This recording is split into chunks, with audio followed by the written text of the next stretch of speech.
ډاکټر نجیب چې شي درلودل چې جنګ یې کوه نو ته دا اوس د روسیا یې درلوده، مقتدر پوځ و، د شاهي نظام نه ورته پاتې و، هلته د وطن دوستۍ حس و، هغه شي جګړه کوله چې مقتدر نظام خو کمونستانو پر اتک سره چې درته اردوی درته ولګول کړي و، څومره پیلوټان یې درته شهیدان کړي وو چې د دې امر یې نه منلو چې بمبار یې په خپل ولس باندې کول. د اردو خو هماغه د کمونستانو خرابه کړله. یو لک څلوېښت سره څومره اردو چې وه د نجیب تر وخته پورې چې ټوله 15,000 ته راغلې وه.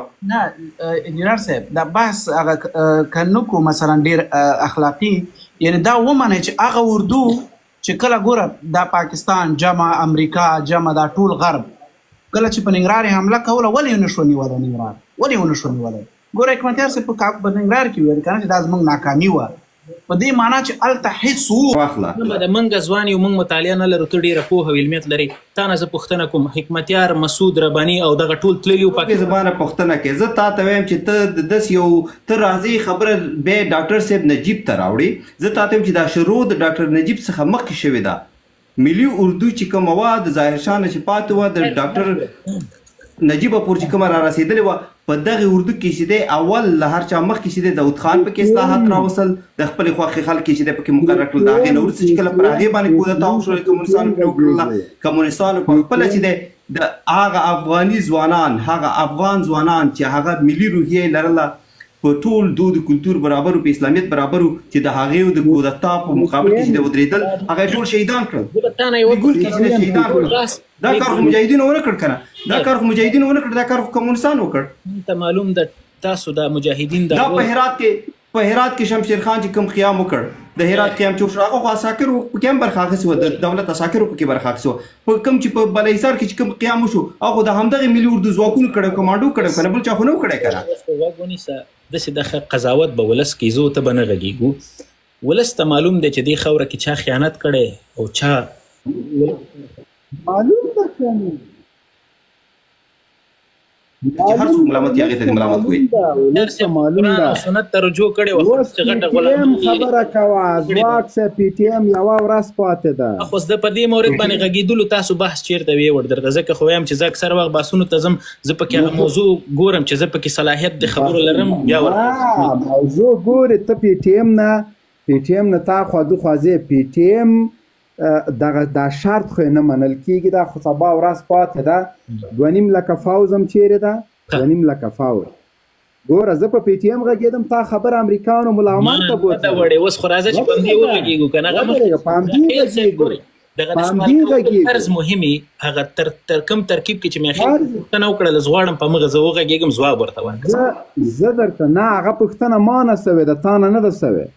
زه درته وایم چې پی ټي ایم ملاتړ چې ته کوې، پی ټي ایم د خپل د حقوقو دفاع کوي، پی ټي ایم اعلامیه نشر کړله، تا ماته ویلي سي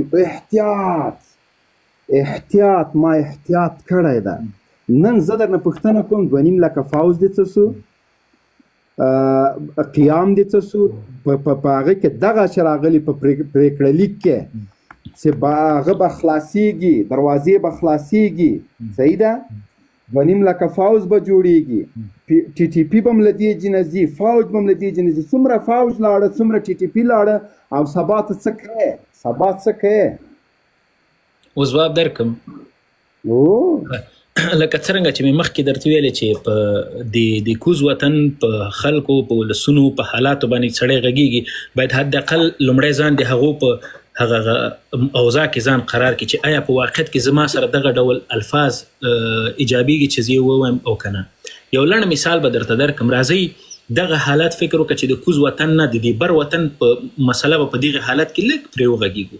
په افغانستان کې 99% ولس درې رنګه بیرغ غواړي، مکتب غواړي، پوهنتون غواړي، څومره مسلې دي.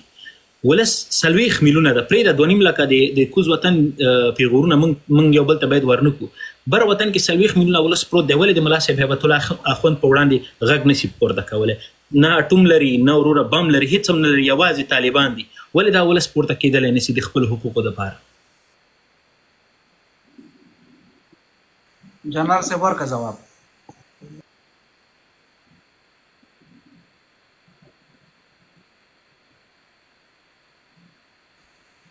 جنرال صاحب نشته. جنرال صاحب دغه شته دی آی ډي شته دی خو غږ یې نشته. نو میاخیل صاحب خبره داسې ده چې کله دغه ولس ته سړی یو کرښه ټاکي که نه چې ته دغسې وکړه د هغې نه مخکې باید سړی ځان ته متوجي سي چې زه په خپله په څه حالت کې قرار لرم. زه د یو بر وطن د کابل د ځوان په صفت زه خپل د خویندو د حقوقو دپاره غږ پورته کولی نسم. غږ مې پورته کړو سبا مې بندي کوي.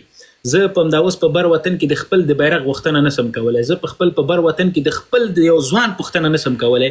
په کوز وطن کې پښتنو ته پیغور ورکومه چې ته ولې د پنجاب په وړاندې جګړه نه کوې، یعنې څه شی دا خو ولسونه دي. دا خو ما درته لکه مخکې چې ویلې نه دا کوم د وسلوال ځواک دي نه وروره دوی ټوپک لري نه وسله، دا ولس د ولس پاسېدلی د یو قانون لاندې د حداقل په دې ولس کې 80 کاله ذهنیت سازي سوې ده. دا ذهنیت چې ورته دومره جوړ کړی ده دا تر ټولو غټ کار سوی.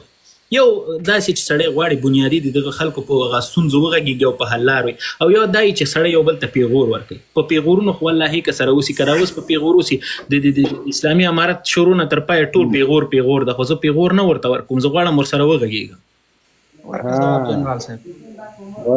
یو خو موږ دغه بحثونه شروع کړي دي ګرانو دوستانو. دغه تاسو چې ګورئ ډېر ملګري چې نشو پورته کولی دلیل دا دی نه غواړو دلته دا جنرال صاحب دی، ځواک صاحب دی، دا نور ملګري نواب ما صاحب دي.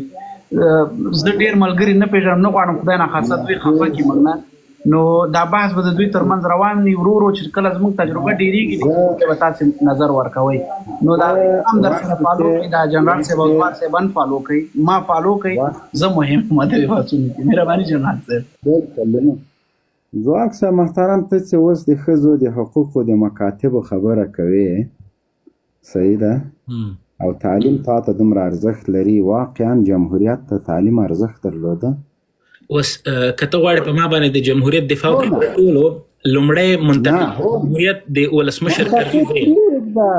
پرېږده منتقد پرېږده، ته یې سیکولر دیموکرات، دا خو منه چې یم ګوره. هو نه زه غواړم بحث وکړم. جمهوریت عصري تعلیم ته ژمن و؟ جمهوریت په خپل سیستم عصري علومو ته او په علم ته په هر برخه کې دوی ژمن و، خو په سیستم کې چې کار کوي هغه غله و. وردګ ښه مثال سیستم زه سیستم درته یادوم. سیستم تعلیم ته ژمن و په افغانستان کې چې کوم جمهوري سیستم و هغه ژمن و، خو چې چا څوک یې تر شا و هغو کې به داسې خاینین او داسې خلک هم و چې هغو فساد کوو. نه بس صحیح ده تر شا یې نه، په راس کې درته ښیم. د جمهوریت د رأس سړی کرزی و، غني و که نه و که نه. وخت چې یو نظام تعلیم ته ژمن وي لري